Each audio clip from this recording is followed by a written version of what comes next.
Hi, my name is Natalie Siebert, and I completed the Role A for the neurodevelopmental condition presentation, which is on autism spectrum disorder. And for Role B, Christine Hagen will be presenting with her video. So I'd like to begin by giving everyone an overview of what autism spectrum disorder is. And I would like to really emphasize that it is a spectrum disorder. So that means that there are different levels, different ranges for how the disorder affects the individual. Some individuals diagnosed with autism spectrum disorder are what they call high functioning. That means that they, do not struggle as much with communication and social skills.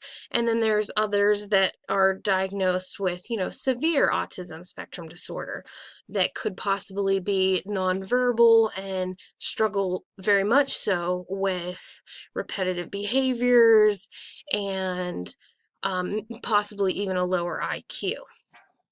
So, autism spectrum disorder is a wide range of complex disorders of brain development, generally characterized by challenges, again, associated with social skills, repetitive behaviors, communication, which can be verbal and nonverbal. But one thing to really note is that individuals diagnosed with autism spectrum disorder all vary again. Some of them have, really special strengths and do well in certain areas, and there are others who have deficits in other areas. So with individuals who have autism disorder, one thing to note is that they possibly think differently than the average individual. So they might think in terms of pictures in their mind, almost like a movie. So, in terms of communicating with someone that thinks this way, showing pictures and providing that material offers a better way to communicate with them. So again, autism spectrum disorder has a wide variety of symptoms, but it usually is diagnosed in children between the ages of 2 and 3 years old, and it does not discriminate against the race, socioeconomic group. And another thing to note are that boys are 5 times more likely to develop this disorder. So that is just a little bit about um, autism spectrum disorder. I'd also like to talk about the DSM 5 criteria for autism spectrum disorder. So it lists that there are persistent deficits in social communication and social interaction across multiple contexts. So again, that means that the individual really struggles with reading the other person's nonverbal communication. So they sometimes might struggle with understanding if someone's upset with them or mad at them. And there are individuals who are nonverbal and have a certain way of communicating, and it's noticeable in some forms, and other times it's very mild, and it can be seen as like what they call, quote, socially awkward.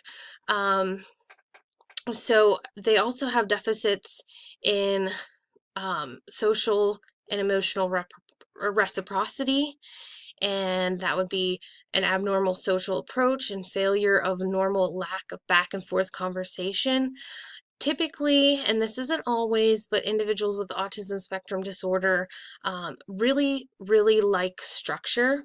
They might have a um, limited like of certain interests. They might exhibit a limited emotional affect and don't always respond in the most appropriate fashion in social situations. Another deficit is nonverbal, like I said before, communication between themselves and others. So, for example, if someone were to say to a person diagnosed with autism spectrum disorder before a play that they were going to be in, hey, go break a leg, the individual with autism spectrum disorder might really struggle with the meaning behind go break a leg, whereas the average individual understands that that's just a form of speech. It's just good luck. So it's types of things like that that really um, should be noted when talking about the autism spectrum disorder. Another thing is that they really sometimes have difficulty maintaining, understanding relationships, and developing relationships with other people. And that again goes back to, their social communication and being able to make friends and understand, people's nonverbals when looking at them and things like that. Again, I want to really stress that this is a spectrum disorder. So the criteria, varies for each individual. Some may be, very what they call high functioning, who are very verbal and understand with maybe even a higher IQ. But, they might struggle in some areas with, developing relationships. And then there's other individuals who, are more severe, may be nonverbal, and exhibit some types of symptomology, as in frustration for not being able to communicate the way that others do. So you could possibly see someone diagnosed with autism spectrum disorder, banging their head or punching the wall, because it's very frustrating for them to not be able to communicate what's going on inside their body. And next is a little video.